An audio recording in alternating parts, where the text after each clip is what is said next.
அன்பு நேயர்களுக்கு வணக்கம்.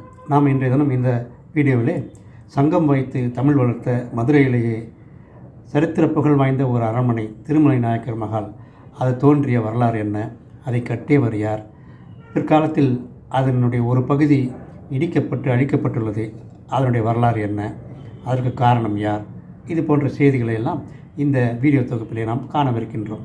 இதிலே வரலாறும் உள்ளது, திரைப்பட படப்பிடிப்பு தளமாகவும் அது விளங்கி வருகின்றது.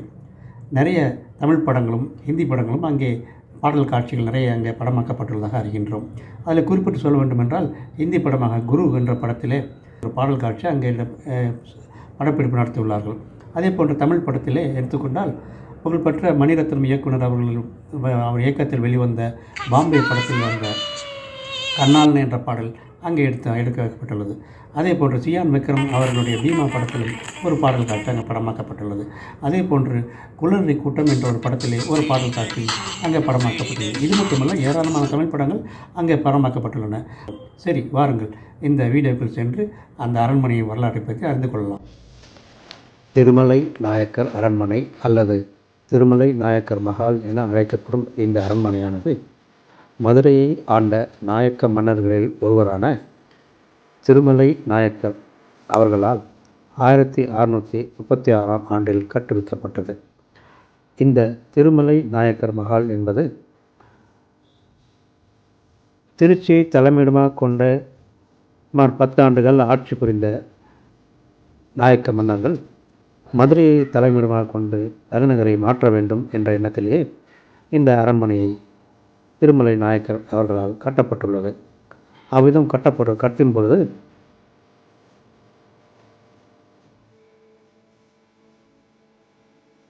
சொர்க்க விலாசம் என்ற ஒரு அரண்மனையும் ரங்க விலாசம் என்ற மற்றொரு அரண்மனையும் ஆக 2 அரண்மனைகளாக கட்டியுள்ளார்கள். இந்த சொர்க்க விலாசம் என்பது தான் இப்போது உள்ளதாகும். ரங்க விலாசம் என்பது திருமலை நாயக்கர் தம்பிக்காக கட்டப்பட்ட ஒரு அரண்மனையாகும்.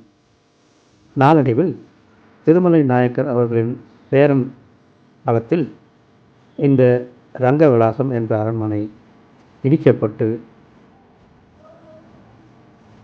அதனை அங்கு உள்ள பொருள்களை எல்லாம் திருச்சிக்கு எடுத்துச் சென்று அங்கே தலைநகரை அமைக்க ஒரு அரண்மனை கட்டுவதற்காக ஏற்பாடு செய்யப்பட்டு வந்ததாகவும் அறியப்படுகின்றது.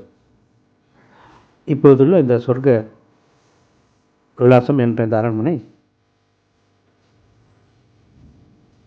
மதுரையில் அமைந்துள்ள இக்கட்டிடம் புகழ்பெற்ற மீனாட்சி அம்மன் கோயிலில் சுமார் 2 கிலோமீட்டர் தொலைவில் தென்கிழக்கு திசையில் அமைந்துள்ளது. இத்தாலிய கட்டிடக்கலை கலைஞர் ஒருவரால் இந்தோ சரசானி பாணி கட்டிடக்கலை நயத்தில் வடிவமைக்கப்பட்ட அரண்மனையாகும். இக்கட்டிடத்தின் 4 ஒரு பகுதி மட்டுமே தற்போது எஞ்சியுள்ளதாக கருதப்படுகின்றது. மீதி அழிக்கப்பட்டு விட்டதாகவும் அறியப்படுகின்றது.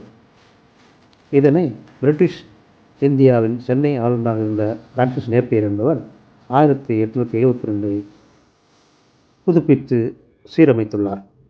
தற்போது தமிழ்நாடு அரசு தொல்லியல் துறையை பராமரிப்பில் இயங்கி வரும் இந்த அரண்மனையானது தமிழ்நாட்டில் உள்ள 3 அரண்மனைகள் இதுவும் ஒன்றாகும். இந்த அரண்மனையின் சிறப்பம்சம் யாதெனில், பிரம்மாண்டமான தூண்கள், சுமார் 82 அடி உயரமான தூண்கள், 19 அடி அகலமுடைய தூண்கள், வெள்ளை தூண்கள் இதனுடைய சிறப்பம்சமாகும். தூண்கள் மட்டுமின்றி ஆர்ச், வளைவுகள், தூண்கள், கலை நயம் மிக்க ஓவியங்கள், சிற்பங்கள் ஆகியவை இந்த அரண்மனையின் சிறப்புகளாக விளங்கி வருகின்றது. இதனுடைய மெல்லிய பூச்சி என்பது ஒரு ஓடு மற்றும் சுண்ணாம்பு, முட்டையில் உள்ள வெள்ளைக்கரு ஆகியவற்றை இணைத்து கலவையாக டக்கோ வேலைப்பாடுகள் நிறைந்த ஒரு அம்சமாக இந்த அரண்மனை விளங்கி வருகின்றது. மதுரை ஆண்ட மன்னர்களின் சிறப்புடன் விளங்கிய இந்த திருமலை நாயக்கர் அவர்கள் மதுரையின் பிரசித்தி பெற்ற திருவிழாவான சித்திரை திருவிழாவின் ஒரு ஆரம்ப கர்த்தாவாக அவர் விளங்கியுள்ளார். எப்படியெனில், முதலில் மதுரை மீனாட்சி அம்மன் திருமண வைபவமும் கள்ளழகர் ஆற்றில் இறங்கும் வைபவமும் வெவ்வேறு நாட்களில் மக்களால் நடத்தப்பட்டு வந்துள்ளது. இரண்டையும் இணைத்து ஒரே திருவிழாவாக சித்திரை திருவிழா என்ற பெயரில் இணைத்து உருவாக்கிய பெருமை திருமலை நாயக்கர் அவர்களையே சாரும்.